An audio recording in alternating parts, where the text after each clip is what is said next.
ముఖ్యంగా ఇవాళ మేము గిద్దలూరులో సమావేశం అవడానికి కారణం ఏంటంటే రేపు చంద్రబాబు నాయుడు గారు కనిగిరి వస్తున్నారు.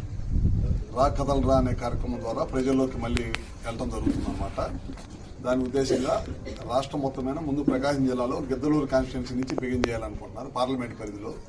అందుకని ఇక్కడ ఉన్న మా నాయకుల్ని కార్యకర్తలు అందరం కూడా కలిసి రేపు అందరం కూడా ఈ కార్యక్రమంలో పాల్గొనవలసిందిగా కోరటానికి ఇక్కడ రావడం జరిగింది. ముఖ్య ఉద్దేశం ఏంటంటే ఈ 5 సంవత్సరాలు ఏ నమ్మకంతో అయితే ప్రజలు జగన్మోహన్ రెడ్డి గారికి పరిపాలనకు ఇచ్చారో ఈ 5 సంవత్సరాల్లో ప్రజల్ని ఏ విధంగా రాష్ట్రాన్ని ఏ విధంగా నాశనం చేసిన సంగతి కూడా మనందరికీ తెలియని విషయం కాదు. అన్ని వందల కొద్ది హామీలు ఇచ్చి ఒక్క హామీ కూడా నెరవేర్చకుండా ప్రజలను మోసం చేసి మళ్లీ కూడా 98% హామీలు నెరవేర్చానని చెప్పి సిగ్గు ఎగ్గు లేకుండా చెప్పుకుంటున్న సంగతి మనందరం కూడా ఒకసారి గమనించాలి. మీరు చూస్తా ఉన్నారు, పెన్షన్ ఇస్తా ఉన్నారు 3000. మేము 200 నుంచి 2000 చేస్తే వాళ్ళు 2000 నుంచి 3000 చేయడానికి దాదాపు 5 సంవత్సరాలు పట్టింది. 45 సంవత్సరాలకి పెన్షన్ ఇస్తా ఉన్నారు, అది కూడా మోసం చేశారు. చదువుకోవడానికి పిల్లలకి అమ్మఒడి ద్వారా 2 పిల్లలు చదువుకోవడానికి ఇస్తా ఉన్నారు, ఒకరికి ఇచ్చి ఒకరిని మోసం చేశారు. ఈ విధంగా చెప్పుకుంటూ పోతే అన్ని కూడా ప్రతి ఒక్కరు కూడా మోసమేనమాట. ఇవాళ చూస్తా ఉన్నాం రాష్ట్రంలో ఈ ప్రభుత్వం అధికారంలోకి వచ్చిన తర్వాత 1 కిలోమీటర్ కూడా రోడ్డు వేయలేదు. మీ అందరూ చూస్తా ఉన్నారు రోడ్ల పరిస్థితి రాష్ట్రంలో ఎలా ఉండేది చూస్తా ఉన్నారు. ప్రాజెక్టుల విషయంలో ముఖ్యంగా రైతాంగం రైతులు ఉండేది మన రాష్ట్రం అంతా కూడా రైతుల రాష్ట్రం. రైతులు వ్యవసాయం కష్టపడి పండించుకొని వ్యవసాయం ఆధారమైన పని జీవనం కొనసాగించే ప్రజలు రైతులు ఎక్కువ మన దగ్గర. ఇవాళ చూస్తా ఉన్నాం ప్రాజెక్టులు మన జిల్లాలో గుళ్ళకమ్మ ప్రాజెక్టు ఎన్ని గేట్లు ఇరిగిపోయినా చూస్తా ఉన్నాం. మొత్తం రోజుకు ఒక గేటు ఇరిగిపోతున్నా సరే దాని గురించి పట్టించుకునేవాళ్ళు లేరు. పక్కన పులిచెంతల్లో ప్రాజెక్టు గేటు ఇరిగిపోయిందిగా పట్టించుకునేవాళ్ళు లేరు. ఈ ప్రభుత్వం ఉద్దేశం ఏంటంటే వనరులని కొల్లగొట్టడం. ఇసుక చూస్తున్నాం మనం ఏ విధంగా ఇసుకను కొల్లగొడుతున్నాం. నిన్న మొన్న హైకోర్టు ఏ విధంగా చివాట్లు పెట్టిందో చూస్తా ఉన్నాం. ఎక్కడ దొరికితే అక్కడ ఇసుక దొంగతనం చేస్తాం.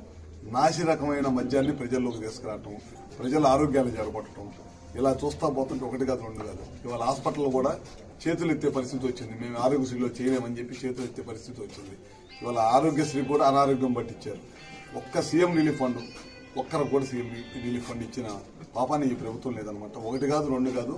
ఈ ప్రభుత్వం అధికారంలోకి వచ్చిన తర్వాత ఏది కూడా ప్రజలకు సంబంధించిన పని ఒక్కడ కూడా చేయలేదు. ప్రతి స్కీము వెనక ఒక స్కామ్ ఉంది ఈ ప్రభుత్వం చేసేవాడి ఇంట్లో. ఒక్కటి కూడా ఏం లేదు. ఎవరన్నా ప్రశ్నిస్తే వాళ్ళ మీద కేసులు పెట్టడం. ఇవాళ ఎస్సీ ఎస్టీ బీసీ మైనార్టీలు అని చెప్పి వాళ్ళ కోసమే ఈ పార్టీ పుట్టిందని అబద్దాలు చెప్పి వాళ్ళకి న్యాయం చేస్తామని చెప్పి ఎంతమందిని హతమార్చిన సంగతి మన సుధాకర్ నుంచి కిరణ్ నుంచి చెప్పుకుంటూ పోతే మన అందరికీ తెలియని విషయం కాదు.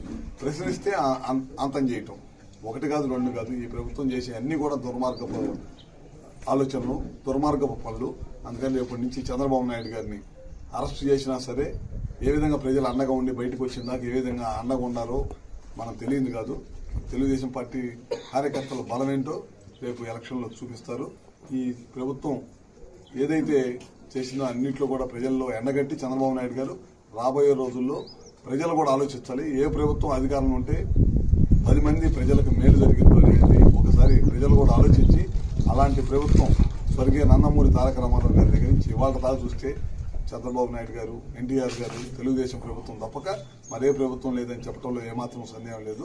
రేపు రాబోయే రోజుల్లో ఖచ్చితంగా 175 సీట్లకి 160 సీట్ల పై మెజార్టీతో తెలుగుదేశం పార్టీ అధికారంలోకి వచ్చిందని చెప్పుకోవడం మీ అందరికీ తెలియజేసుకుంటూ రేపు మన జిల్లా నుంచే కార్యక్రమం చంద్రబాబు నాయుడు గారు మొదటి కార్యక్రమం ఫస్ట్ మన జిల్లా నుంచే స్టార్ట్ చేస్తున్నారు కనుక రాబోయే రోజుల్లో మన లోకేష్ గారి పాదయాత్ర కానీ లేకపోతే చంద్రబాబు నాయుడు గారు గతంలో మన గిద్దలూరు, మార్కాపురం, ఎర్రగొండపాలెం వచ్చినప్పుడు ఏ విధంగా జరిగిందో దానికి రెట్టింపు జరిగే విధంగా మనందరం కూడా పాల్గొని ఈ సభను విజయవంతం చేయాలని చెప్పి తెలుగుదేశం పార్టీ నాయకులకి, కార్యకర్తలకి, ప్రజలకు అందరూ కూడా కోరుకుంటూ సెలవు తీసుకుంటాం.